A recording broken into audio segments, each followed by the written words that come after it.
What's happening, everyone? Steve here, Cars with Steve, and today I'm going to be teaching you everything you need to know about Sync3 in the 2021 Ford Ranger. Now, this is going to be a fairly in-depth video going over everything that you might need to know about this, so buckle up, we're going to have a little bit of fun. If you enjoy the content, give it a thumbs up. If you run into any problems or have any questions, you need some clarification on anything, drop down in the comment section below and let me know. I'm more than willing and welcome to get back to you to help you out and figure out any sort of issues you might be having. But let's dive right into it and see what Sync3 has to offer inside of the 2021 Ford Ranger.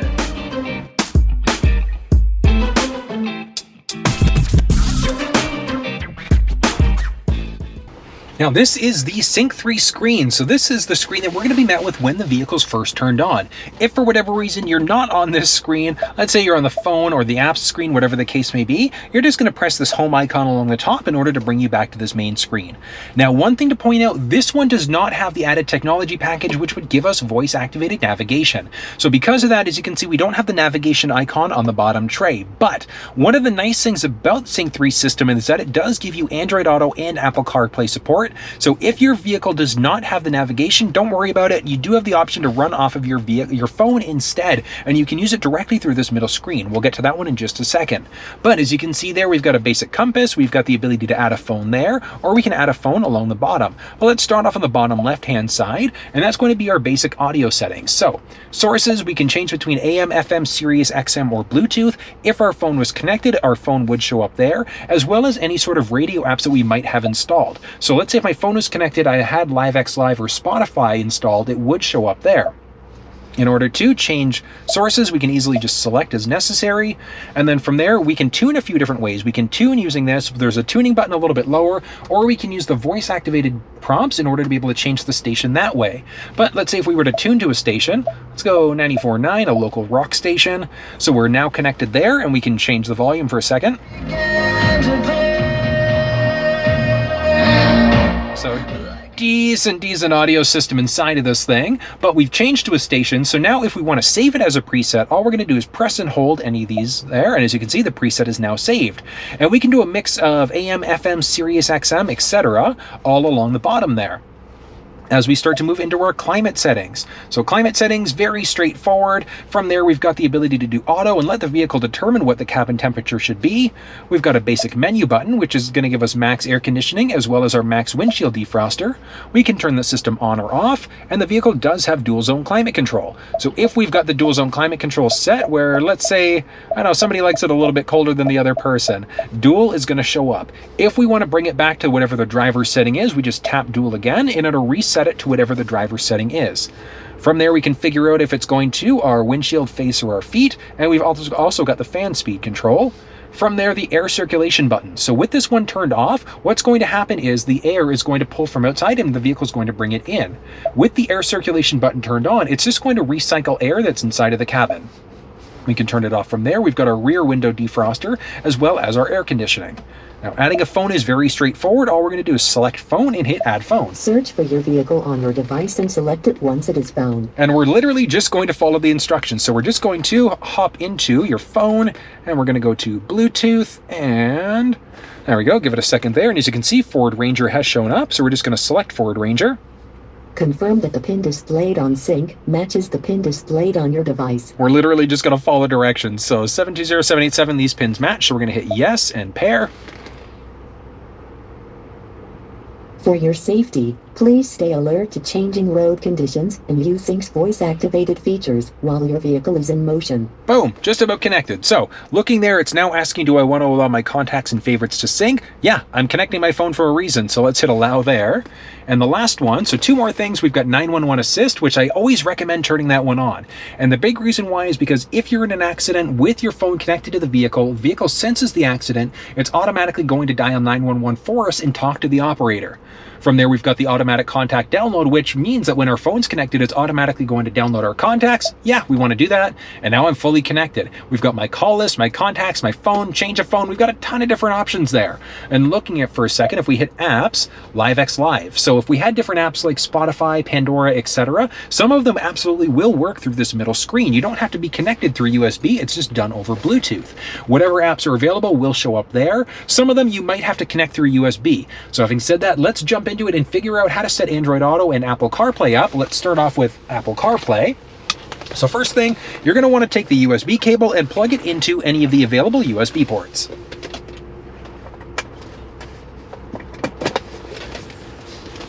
So I'm plugged in there. Now all I'm going to do is plug my phone into the USB cable there. So I'm just going to go boom.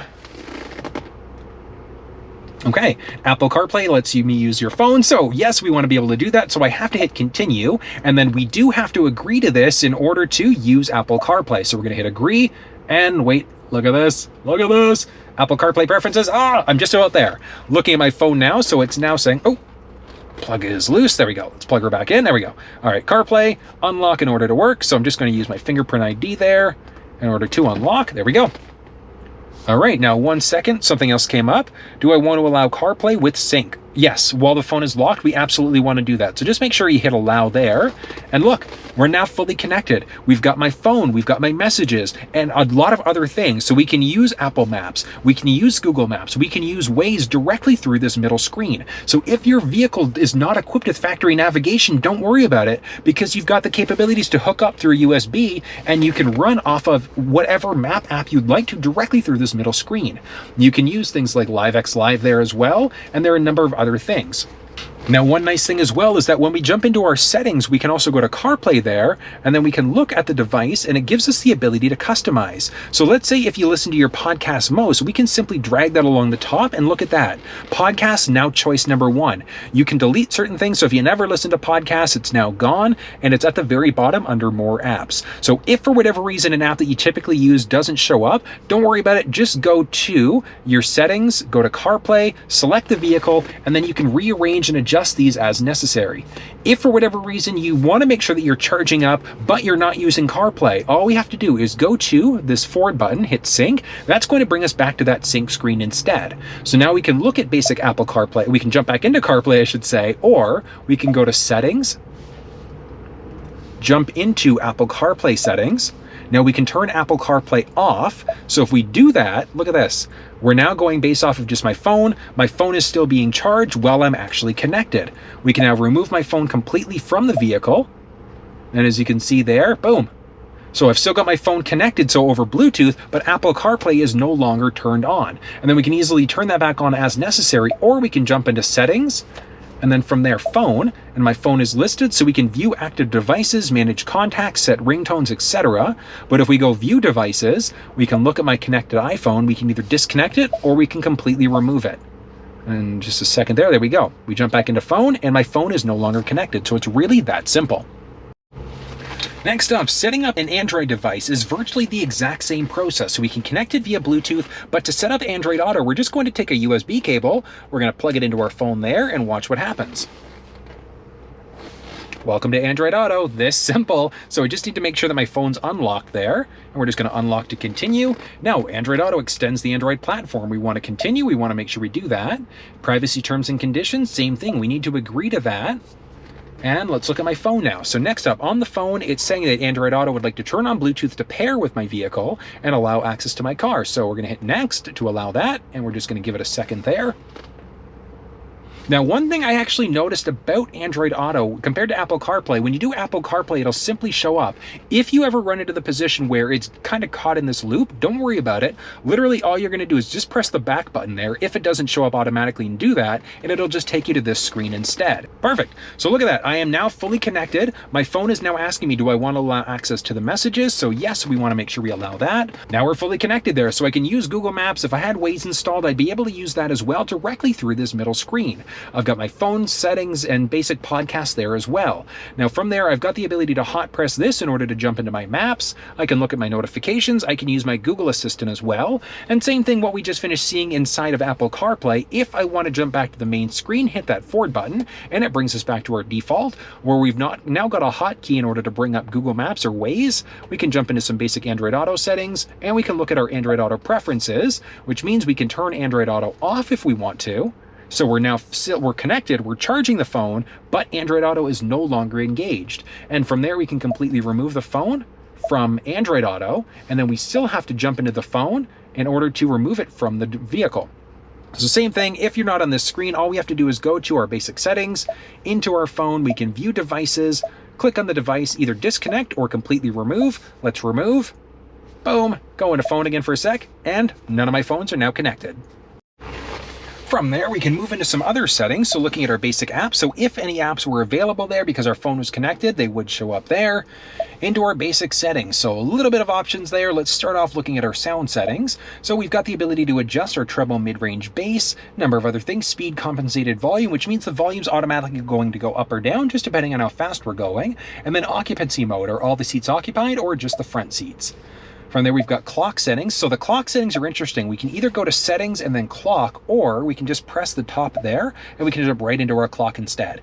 We can either increase or decrease an hour or a minute, AM or PM, and we can go into that military time if we prefer. And then we can also reset our clock to GPS time.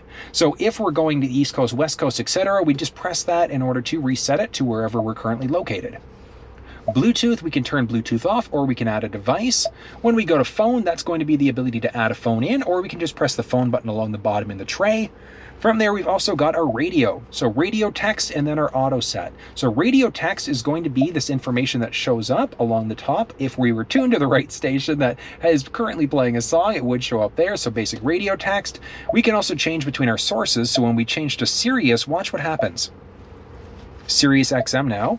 Now we've got a ton of different options for SiriusXM. So if you're a heavy SiriusXM user, knowing that you've got some other settings, we can go into different categories, so different channels. We can do a parental lockout. So if we are lending a vehicle to a kid or want to play a prank on the spouse, we've got the capabilities to do that. We've got different notifications, different presets. We can lock out certain channels, skip different channels, things like that.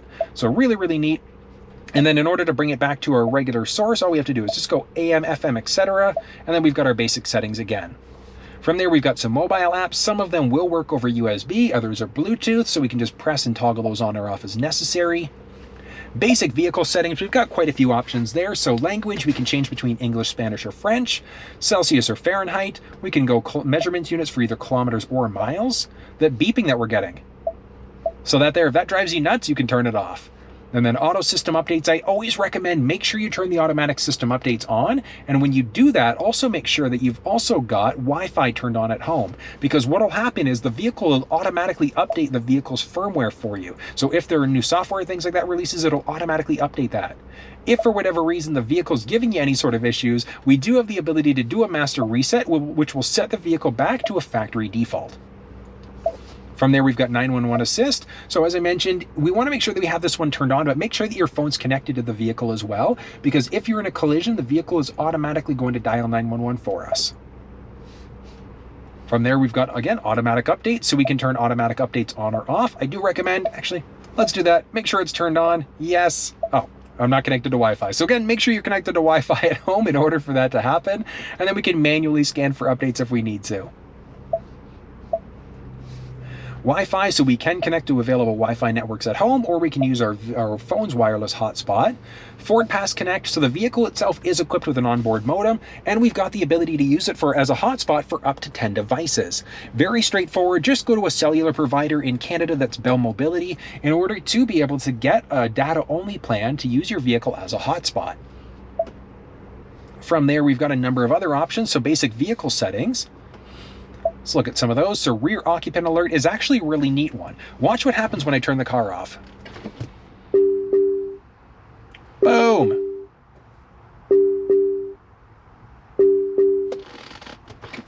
You want to talk about a great safety setting? How about this? Like, that is such an incredible setting. And again, the big one there is if you've got kids, turn on that rear occupant alert so that you know to double check the back seat just to make sure that you didn't forget anybody, because unfortunately it does happen. If you don't have any kids back there, just make sure you can turn that thing off as necessary. Basic camera settings and then our onboard serial number. From there, we've got some basic display settings. So let's say, as nice as this thing is, if you find it a little bit too busy, we can just turn the display off and then button press in order to turn it back on again. Background, we can change the background look, and we've got a few different modes. So it's currently in the daytime, well, it's in auto, but our auto mode has set it to daytime. So whether it's in the daytime mode all the time, nighttime mode all the time, or auto is up to you. But I personally love the look of this one. It's blue, it's bright, it's beautiful. I love it. I would keep it locked into the nighttime mode all the time. But if you have it in auto, the vehicle's automatically going to flip between daytime or nighttime mode depending on how bright it is outside. From there, we've got our voice control with a few different options. So that's our voice command button on the steering wheel. So it's not in advanced mode. I want you to listen for a second. 97.7. Tuning to FM 97.7. Okay. So it's changed to a radio station for us. This is the radio text, by the way. So it's changed the radio station for us, but let's take a look for a second and let's go voice control and turn advanced mode on. And let's try that again. 94.9.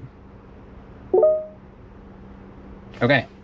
No message, but look at that. It's changed the station. So one of the benefits of being in advanced mode is we just won't get as many notifications. Phone confirmation, do you want to call such and such a person? Yes or no? And then our voice command list. So this list that came up when we press the voice command button is our command list. So whether or not that one comes up is a matter of whether or not this is toggled on or off. From there, we've got our valet mode. Valet mode, when we enter a 4-digit number, like 1111, don't use 1111, use something difficult, but look at this. It's locked the screen out now, so I can't do anything on the screen until I enter that 4-digit number again and unlock it. Be kind of funny if I locked myself out of this thing. I've never done that before, but if I did, oh. All right, next up, we've got ambient light. So ambient light, we do have a few different options there. So we've got some different color choices, really a matter of preference which color shows up, and that's going to be shown in different parts of the vehicle. Let's take a look now and see what that looks like. Basic cabin lighting, we've got a few spots you can just kind of make out a little bit of that blue cabin lighting there, and then just down by my feet you can just kind of make it off of my shoe there. So there is a little bit of cabin lighting throughout the vehicle. So kind of cool, right? You can change it to match your personality. Jumping back from there, that is going to be the basics of this Sync3 screen. Well, folks, that was a look at Sync3 in the 2021 Ford Ranger. I hope you enjoyed it. If you have any questions, drop down in the comment section below and let me know. Like the video if you enjoyed it, and consider sharing it with your social networks. But until I see you next time, make sure you stay safe.